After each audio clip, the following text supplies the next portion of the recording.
क्या अमरपाल मौर्य जीत रहे हैं? ये सवाल आप विश्वनाथगंज की बाजार में पूछिए या गदागंज के चौराहे पर। लोग मुस्कुराते हैं और उनकी मुस्कुराहट बहुत कुछ कह जाती है। और वो जो कह रही है उनकी मुस्कुराहट, जब उसे जानने की कोशिश की गई तो ये समझ में आया कि दरअसल यहां बदलाव की बयार है और उस बयार में वहां के लोग बहना चाहते हैं। नमस्कार, मैं जितेंद्र चतुर्वेदी, मतांतर में आप लोगों का स्वागत है। बात हम लोग उच्चाहार सीट की कर रहे हैं। वो सीट जो कभी डलमऊ के नाम से जानी जाती थी और वो दौर था जब ये कांग्रेस का गढ़ हुआ करती थी, लेकिन मंडल के उभार ने और जातियों के जंजाल ने यहां पर समाजवादी पार्टी और बसपा का एक तरीके से माहौल बनाया।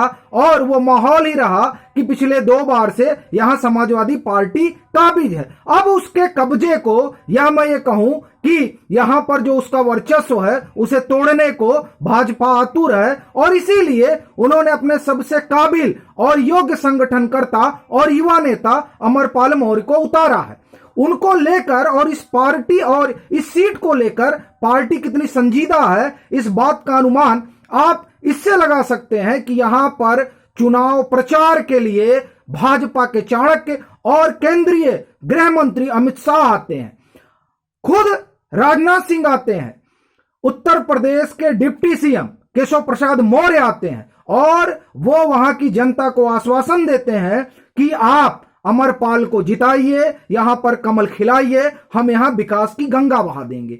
अब जनता चुनती क्या है ये जनता जनार्दन जाने, लेकिन वहां जो मैं समझ पाया उससे 2-3 चीजें तो निकल कर आती हैं जो ये बताती हैं कि असल में अमरपाल की आंधी चल रही है और कमल खिलने की बड़ी संभावना है। उसका पहला कारण तो वहां का जातिगत समीकरण है और उस जातिगत समीकरण के जब आप इतर जाइएगा तो समाजवादी पार्टी के भीतर की चल रही रसाकसी है, जो एक समय लग रहा था कि खत्म हो चुकी है, लेकिन अभी वो खत्म नहीं हुई है। और जो समाजवादी पार्टी का कोर वोटर है वो ऐसा लगता है कि अभी भी जो वहां समाजवादी के मौजूदा प्रत्याशी और 2 बार के विधायक हैं उनसे नाराज है। और अगर ये नाराजगी चुनाव तक जारी रही तो यहां का जो परिणाम होगा वो बड़ा उलटफेर वाला होगा और उसमें कमल खिलेगा, ये समझ में आता है। एक बात तो ये हुई। दूसरा, असल में जो अमरपाल का अपना दायरा है और जो उनका अपना व्यक्तित्व है उसने वहां के लोगों को बड़ा आंदोलित किया है। आप ये समझिए कि अमरपाल को कुछ भी विरासत में नहीं मिला है। वो उन लोगों में से नहीं है जिन्हें सियासत जो है उनके बाप दादाओं ने दी है।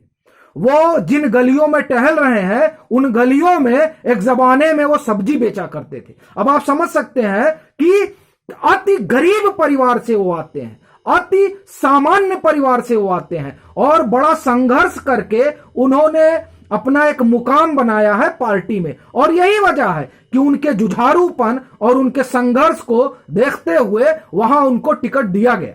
और ये उनको टिकट देना ऐसा मालूम पड़ता है कि पार्टी को ऐसा लग रहा है कि वो सीट निकाल लेंगे, तभी उनको उस सीट के लिए चुना गया। वहां का जो समीकरण है वो मैं आपको 1 मिनट में बताता हूं, उसे आप सुनिए। उस समीकरण में आप देखिएगा तो मौर्य भी हैं और ब्राह्मण भी हैं, वहां पर क्षत्रिय भी हैं और भी बिरादरियां हैं।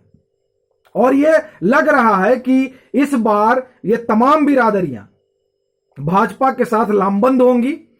और जो सपा का कोर वोटर है वो स्थानीय समीकरण की वजह से कमल के पक्ष में जाए या ना जाए, लेकिन वहां जो सपा के उम्मीदवार हैं उनके पक्ष में उसकी जाने की संभावना फिलहाल नहीं दिखाई दे रही है। बाकी सियासत है, इस सियासत में कुछ भी हो सकता है, ऊंट किसी भी करवट बैठ सकता है। पर अभी जो करवट हमें समझ में आया वो स्थानीय समीकरणों ने समाजवादी पार्टी के प्रत्याशी की समस्या बढ़ा दी है और उन्हीं समीकरणों ने अमरपाल की राह आसान कर दी है। अब यह देखना दिलचस्प होगा कि वहां की आवाम अमरपाल को चुनती है, फूल खिलाती है या साइकिल की सवारी करती है।